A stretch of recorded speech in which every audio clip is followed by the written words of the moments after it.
Bienvenue sur Light & Shoot. Aujourd'hui, on va voir comment éclairer au flash dans beaucoup de situations.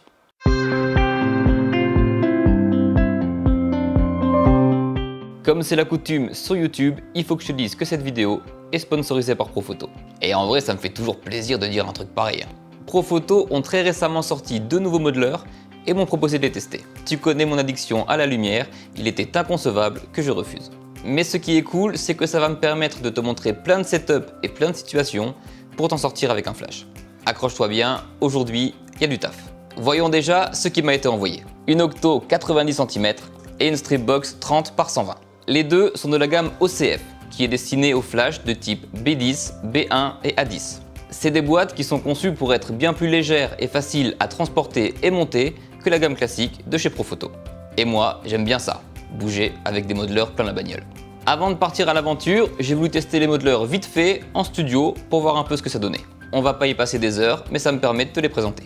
L'Octo 90, c'est un modeleur que j'aime beaucoup et que je recommande souvent pour un premier modeleur si tu débutes. Je l'ai déjà dans la gamme RFI, la gamme classique de chez Profoto, donc globalement, je savais où je mettais les pieds. Cette boîte à lumière a 2 diffuseurs, un dedans et la face avant. Elle délivre donc une lumière douce et bien flatteuse. Je l'ai simplement mise sur un pied girafe face à Michel, ce modèle au charisme indéniable. Et sans surprise, ça marche. Une Octo 90 sur un pied girafe en face du modèle, ça ne peut que marcher. Si tu débutes en photo et que tu veux assurer des photos pour ton modèle, clairement, je te conseille ce setup.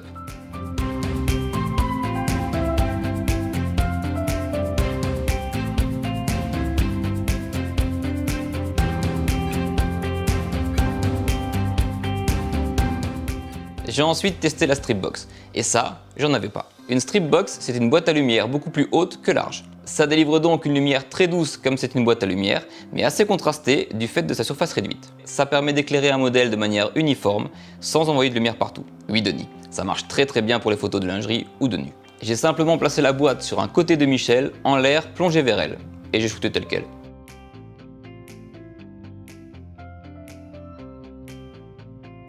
Comme la boîte est très haute, la lumière sur Michel est assez uniforme de haut en bas. Mais comme elle est très fine, elle n'inonde pas la pièce de lumière. Si tu aimes contrôler la lumière de manière très énervée, cette boîte est fournie avec un masque qui te permet de réduire encore sa taille. Regarde la différence.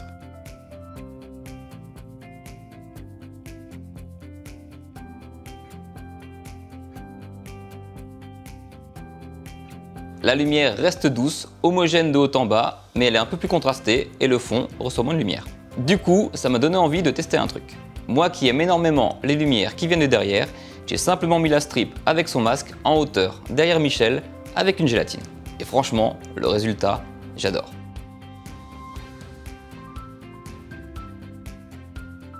Allez, les tests en studio, ça va 5 minutes. Ce matos-là, c'est aussi fait pour bouger. On renvoie Michel parce qu'on l'a beaucoup trop vu ici récemment, et on prend une équipe tout aussi formidable. J'ai demandé à Maël de venir poser, Annie m'a prêté sa voiture et Stéphane est venu m'assister. Le mec sait s'entourer. Pour le premier set, j'ai utilisé l'Octo 90 en extérieur. Ce que j'aime, c'est qu'elle délivre une lumière douce et homogène, ce qui me permet d'éclairer Maël de manière flatteuse où qu'on soit. Ici, j'ai fait ce dont je t'ai déjà parlé 1000 fois. J'ai légèrement sous-exposé la lumière ambiante et j'ai rééclairé Maël avec mon flash.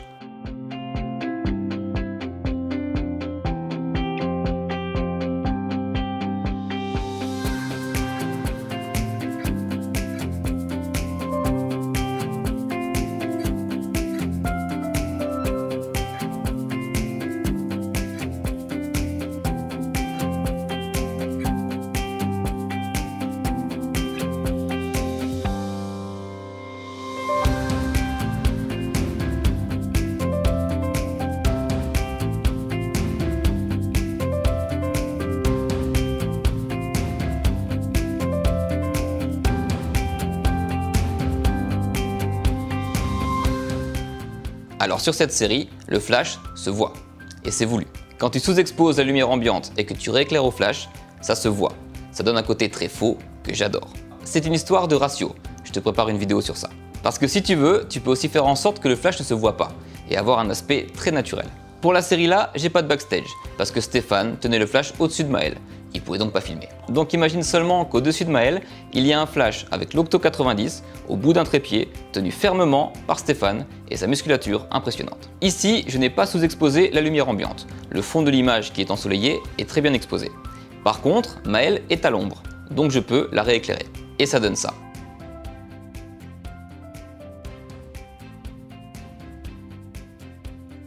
Ici, le rendu est très naturel. On en reparlera.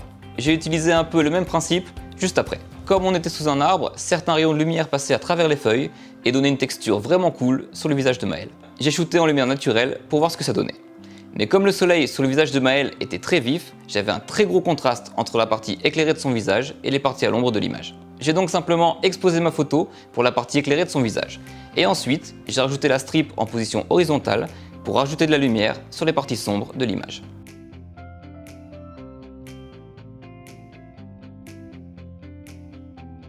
Donc sur son visage, c'est le soleil, sur les mains, c'est mon flash. Je trouve le tout assez cohérent et ça donne une belle dimension à l'image. Alors, pour ce que je vais te montrer là, je suis un abruti. Genre vraiment. Quand je te dis que je remets mon boulot en question à peu près 2 fois par jour, c'est vraiment pas pour me donner un style. Au tout début de la séance, je m'étais mis en tête de créer des ambiances radicalement différentes pour montrer ce que j'aime vraiment quand je shoot avec des flashs. Créer des ambiances n'importe où, n'importe quand. Mais pendant le shoot, j'étais pas convaincu. J'étais vraiment pas content du résultat. Donc j'ai abandonné et on est passé à autre chose. Donc j'ai pas filmé les backstage. Et en rentrant à la maison, j'ai trouvé ça vraiment cool. Donc retiens juste que ces 3 photos ont été prises au même endroit en l'espace de 20 minutes. Et tu comprendras pourquoi j'aime tant shooter au flash.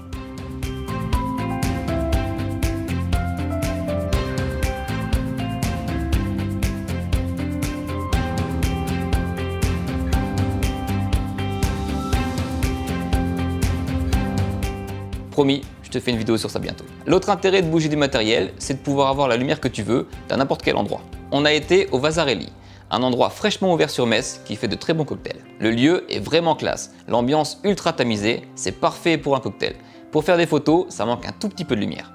On a commencé par un joli canapé. J'ai exposé pour garder l'ambiance du lieu et j'ai rajouté la strip avec son masque pour envoyer juste ce qu'il faut de lumière sur Maëlle. J'ai bougé un peu tout autour de Maëlle, j'ai testé plusieurs positionnements de la lumière et ça m'a donné des trucs cool.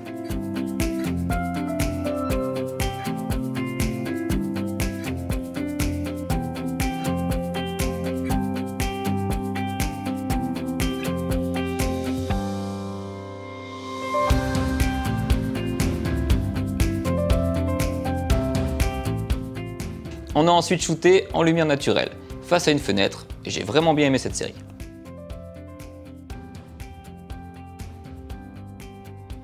Comme Maëlle est proche de la fenêtre, la lumière sur elle est assez vive, et le fond se retrouve dans l'ombre.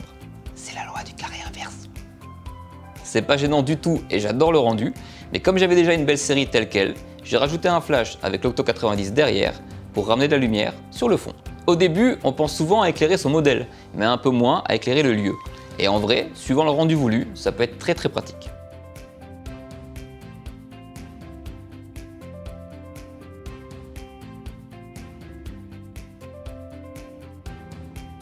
Et enfin, je voulais une scène très bien éclairée au bar. Encore une fois, j'ai exposé pour garder l'ambiance du lieu. J'ai mis la strip face à Maëlle et l'Octo 90 dans le fond pour ramener de la lumière par derrière. Et j'ai été assez content du résultat.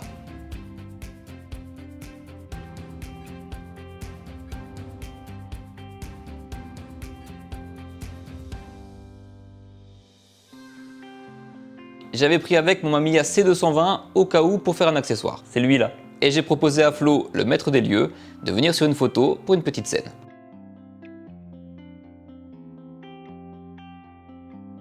Ouais, il s'est passé beaucoup de choses dans cette vidéo. Donc ces modeleurs, ils sont faits pour bouger.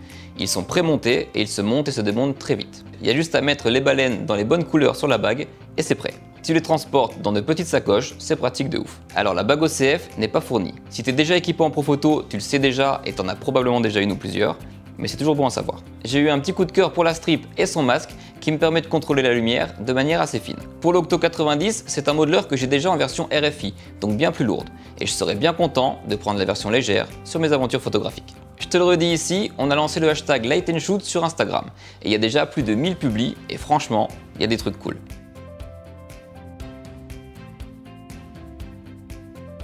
Donc si tu veux nous partager ton taf, n'hésite pas à rajouter ce hashtag à tes publis Insta. J'espère que cette vidéo t'a plu, n'hésite pas à t'abonner pour voir les suivantes, et je te dis à très bientôt sur Light and Shoot.